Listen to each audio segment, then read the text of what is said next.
Le mardi, c'est Koh-Lanta et c'est avec Mike Perez qui nous a rejoint. Bonjour Mike. Bonjour Philippe. Bon, ça touche à sa fin là. Oui, on y arrive gentiment, mais va encore falloir se montrer patient avant de connaître le grand vainqueur de cette édition.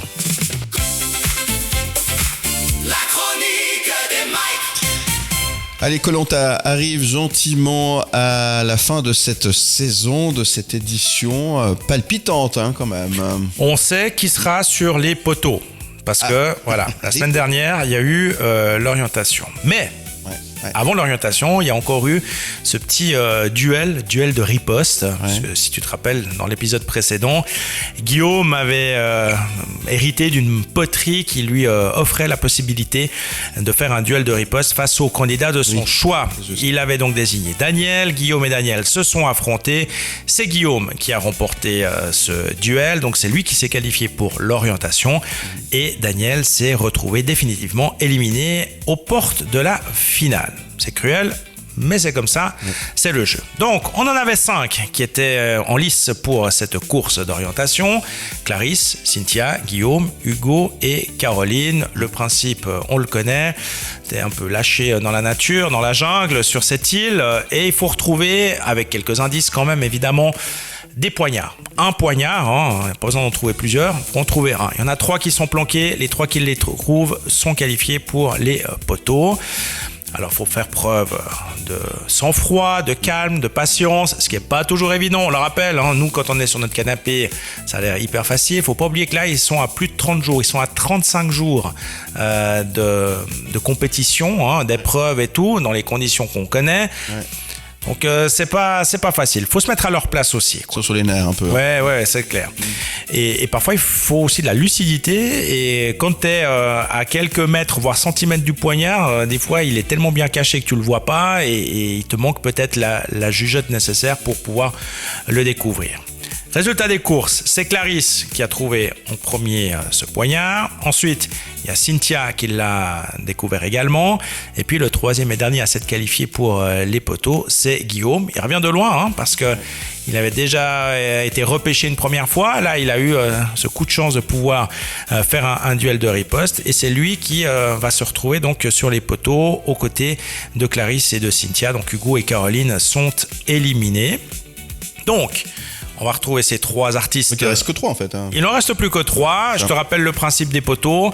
Il y en a un premier qui va tomber, un deuxième qui va tomber. Donc celui qui reste en dernier sur les poteaux, on va dire, gagne l'épreuve des poteaux. Et après, il choisit celui ou celle qui sera son adversaire en finale parmi les 2 autres qui étaient là.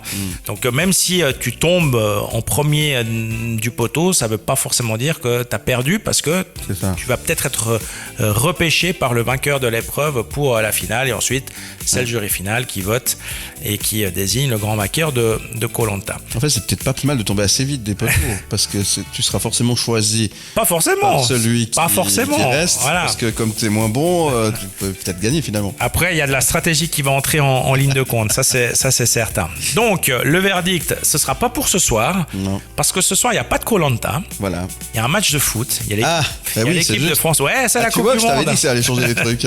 C'est la Coupe du Monde. Il y a un match de foot de l'équipe de France qui n'est pas diffusé sur TF1, qui est diffusé sur M6 en l'occurrence, mais j'imagine bien que TF1 n'a pas osé aller en frontal avec sa finale de Koh-Lanta contre un match de l'équipe de France à la Coupe du Monde.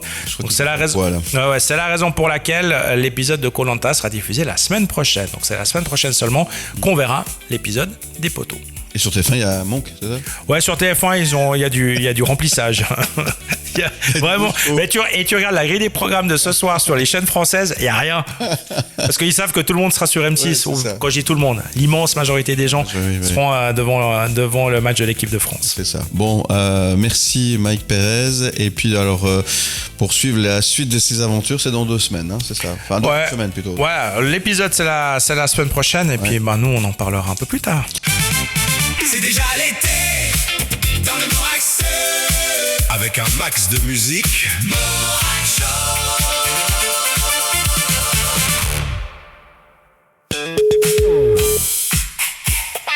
Culture Pop avec Laurent Flukiger. Excellente matinée, merci d'être avec nous. C'est déjà la dernière fois qu'on accueille Laurent Flukiger, oui, puisqu'après on sera en période de vacances. Oh là là. Vous allez le retrouver en podcast, vous inquiétez pas, sur Formidable Plus et puis pour les best-of de l'été. Bonjour Laurent Flukiger. Salut Philippe. Comment il va? Beaucoup d'émotions, c'est la dernière. Comme une dernière, un petit peu triste quand même. Et cette semaine, tu nous parles d'une toute nouvelle série que tu as adorée, Sa Majesté des Mouches. Qu'est-ce que c'est que cette histoire? Ouais, c'est une des meilleures séries que j'ai vues cette année jusqu'à présent. Ah, carrément. Stephen King lui-même l'a recommandée. Elle était produite par la BBC et puis ici en Suisse on peut la trouver depuis peu sur Canal+. Ouais. Sa Majesté des Mouches, Lord of Flies en anglais. C'est à la base un livre de l'auteur britannique William Golding, publié en 1954. Le pitch: des jeunes garçons se retrouvent livrés eux-mêmes sur une île tropicale sans aucun adulte. Ouais. Tentant de maintenir un semblant d'ordre et de civilisation, ils s'organisent en divers groupes avec des tâches précises. Mais bientôt ils connaîtront la violence ainsi que des luttes de pouvoir qui les mèneront au chaos et à la perte de l'innocence. Au fond, un Koh-Lanta de l'horreur. Ouais. Ici en 4 épisodes, à la mise en scène esthétisante et à l'atmosphère oppressante, c'est vraiment incroyable. Vous avez parlé de Koh-Lanta, ça va plaire à Mike Perez.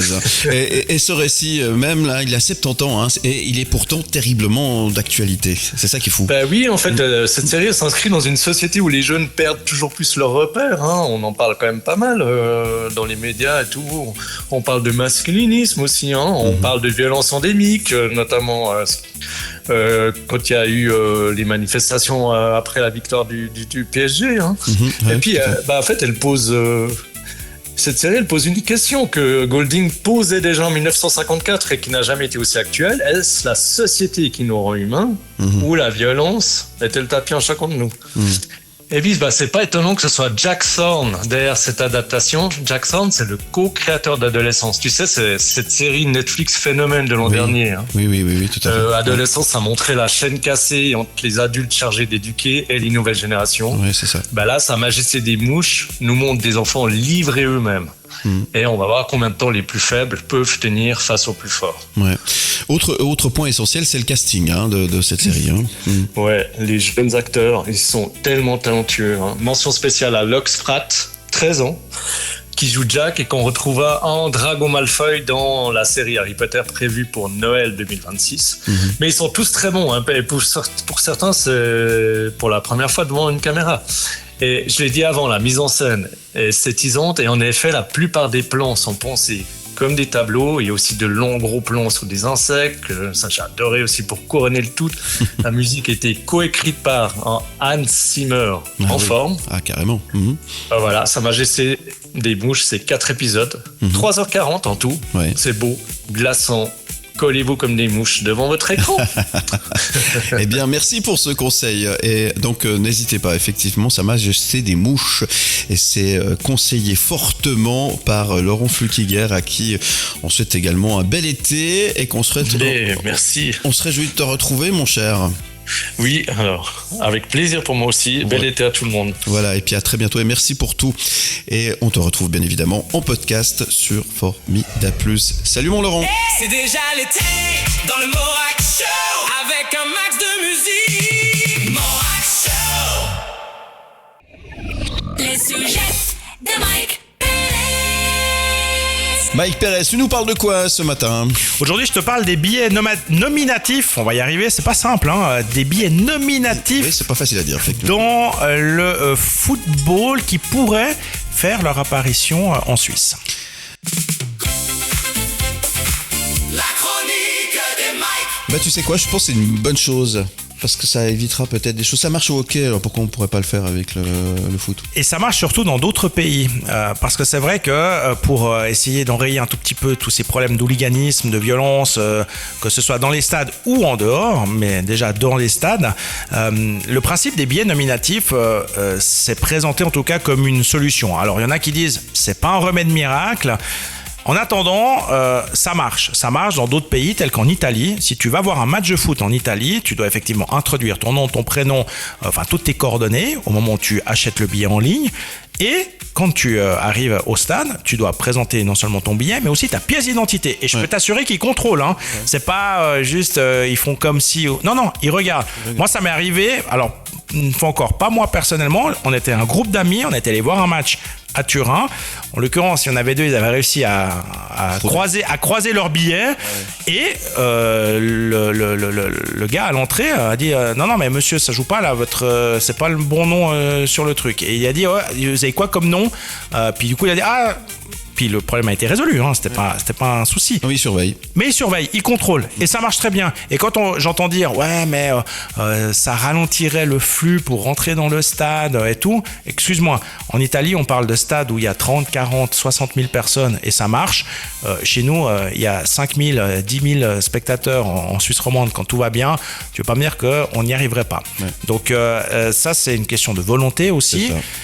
Le fait est qu'aujourd'hui, le Grand Conseil vaudois, il a envoyé un signal fort. Hein. Il dit on a envie effectivement de creuser vraiment l'idée et que du coup chaque billet vendu soit lié à une identité précise, comme ça se fait donc dans d'autres pays. Ça permettrait une meilleure traçabilité, des sanctions individuelles efficaces, parce que là le problème c'est qu'effectivement quand tu dois prendre des sanctions, et on l'a vu dernièrement à Lausanne, on est obligé de sanctionner collectivement et ça c'est jamais bon. Hein. Donc tu prives par exemple le Lausanne Sport d'un match sans spectateur à huis clos. Ça c'est nul. Tu pénalises le club, mais surtout tu pénalises tous les autres spectateurs c'est ça. Qui eux ont rien demandé, ont rien fait et puis qui avaient prévu de venir voir le match tranquille en famille.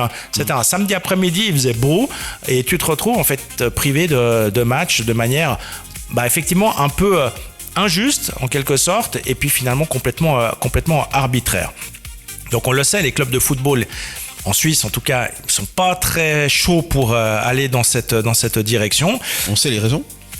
Justement, ils disent que c'est trop compliqué, que ça pourrait freiner des gens à venir au stade. Moi, j'ai le sentiment que c'est un peu des mauvaise volonté, ça. C'est un peu des mauvaises excuses. Donc, le Grand Conseil, en fait, il a demandé au Conseil d'État vaudois, hein, puisque c'est comme ça que ça marche dans notre démocratie, d'approcher en fait la conférence nationale des directeurs cantonaux de justice et police pour modifier le concordat sur la violence lors de manifestations sportives. Et si une solution nationale n'aboutit pas, la commission elle demande d'envisager une solution latine, romande ou même cantonale uniquement. Donc on pourrait se retrouver avec uniquement le canton de Vaud qui applique ces billets nominatifs. Ils auraient le droit de le faire. Hein. C'est pas quelque chose d'utopique ou d'impossible. Ça risque de prendre encore un petit peu de temps, mais disons on tend dans cette direction-là à voir si ça va réellement se concrétiser, mais personnellement, je pense que c'est plutôt une bonne idée. Oui. Et de toute façon, si tu n'as rien à te reprocher, rien à cacher, quel est le problème à donner ton identité? C'est ça. Et si on n'avait pas fait les imbéciles, on n'en serait pas arrivé là. Voilà. C'est exactement ça. Voilà, il faut réfléchir. Peut-être bientôt des billets nominatifs dans le football ou dans d'autres sports, hein, parce que ça concerne aussi effectivement le hockey sur glace ou n'importe quelle autre manifestation. Oui. Peut-être des billets nominatifs bientôt dans le canton de Vaud, en Suisse romande et même en Suisse. Pour que le sport reste beau, hein, peut-être que c'est une solution, effectivement. Exactement. Parce que c'est des moments importants et il ne faut pas le gâcher avec des choses un peu tristes comme on a pu voir ces derniers temps. Merci Mike Perez. Partout en Suisse romande. C'est déjà l'été dans le Morax. Avec un max de musique. Morax Show.